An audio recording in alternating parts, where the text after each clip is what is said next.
अस्सलामुअलैकुम वीवर्स, मामा care TV में खुशामदीद। उम्मीद है आप सब बिल्कुल ठीक होंगे।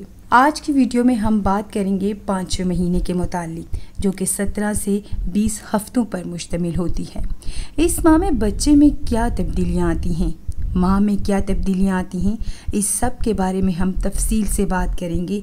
वीडियो को एंड तक लाजमी देखिएगा और प्लीज़ हमारे चैनल को सब्सक्राइब भी कर लें और लाइक भी कर लें।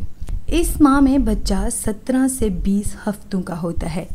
बच्चे की लंबाई 25 से 27 सेंटीमीटर हो सकती है, जबकि वज़न 250 से 300 ग्राम हो सकता है। इस माह में बच्चे का निज़ाम दौरान खून मुकम्मल हो जाता है। इस माह में बच्चे की दिल की धड़कन बालिग के दिल की धड़कन से दुगनी हो जाती है। बच्चे की जिल्द में छोटे छोटे बाल होते हैं, जो कि इसकी पैदाइश तक खुद ब खुद गायब हो जाते हैं। इस माह में बच्चे की आईब्रोज मुकम्मल हो जाती हैं। इस माह में माँ अपने बच्चे की हरकत को महसूस कर सकती है। इस महीने में बच्चा ज्यादा हरकत करता है। इसके तमाम ऑर्गन्स बन चुके होते हैं। अब इसकी ग्रोथ होना शुरू हो जाती है।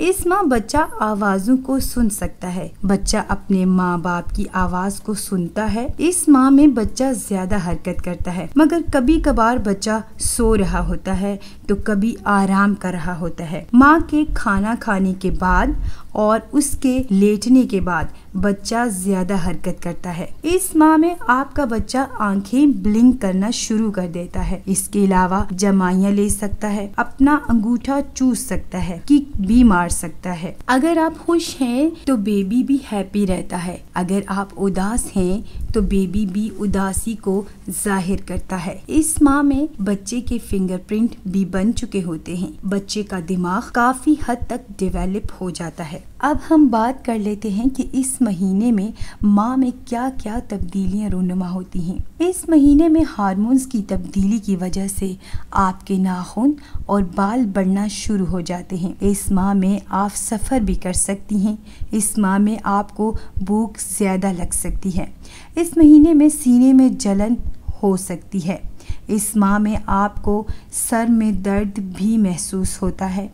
इस महीने में आपको गनुदगी महसूस होती है, जैसा कि चक्कर आ रहे हों। इस माह में टांगों में खिंचाव होता है। इस महीने में आपके टखनों, पाँव और हाथ की कलाइयों में सूजन भी हो सकती है। हमल के 5वें माह में आपको नींद में दुश्वारी हो सकती है और बेचैनी का एहसास भी रहता है। इस माह में आपका पेट बाहर की तरफ निकलना शुरू हो जाता है। कमर के निचले हिस्से में आपको दर्द महसूस होता है। आपकी जिल्द का रंग भी काला हो जाता है। 5वें महीने में दिल की धड़कन भी बढ़ जाती है। इस महीने में मसूड़ों से खून भी आता है, इसलिए ब्रश को आराम से करें। इस माह में एनर्जी लेवल बहाल रहता है और ये माह थोड़ा आसान होता है।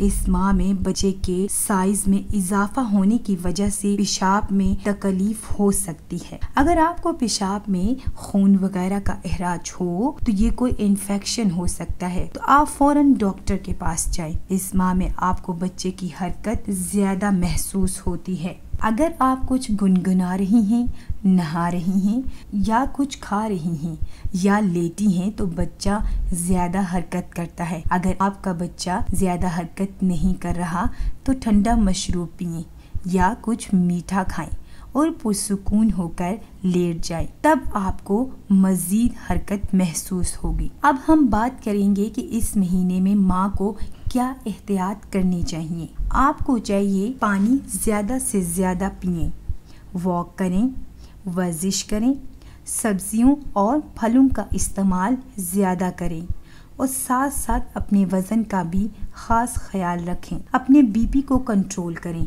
और डॉक्टर को लाजमी चेक करवाएं। डॉक्टर की दी हुई अद्वियात को बाकायदगी से इस्तेमाल करें।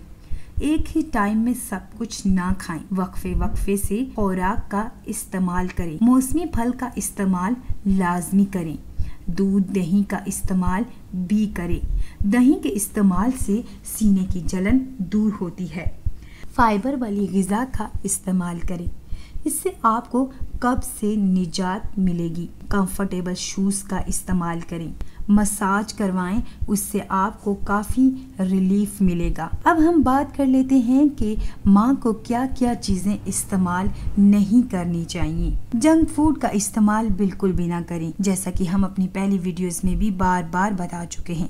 अपने यूरिन को बिल्कुल भी ना रोकें, इससे आपको इन्फेक्शन हो सकता है, इससे आपको काफ़ी नुकसान होता है। आप आराम से उठें और बैठें, अपने चलने और बैठने के स्टाइल को पहले से अलग रखें। अब हम बात कर लेते हैं कि खतरे की कौन सी ऐसी निशानियां हैं जिनके बाद आपको डॉक्टर के पास फौरी तौर पर जाना चाहिए। खून का आना, ज्यादा मतली का आना, पेट में दर्द हो, पेशाब का रंग बहुत ज्यादा गहरा हो, आपका टेम्परेचर ज्यादा हो। इस सूरत में आप डॉक्टर के पास फौरन जाएं ताकि खुदा न खास्ता आप या आपके बच्चे को कोई नुकसान ना हो।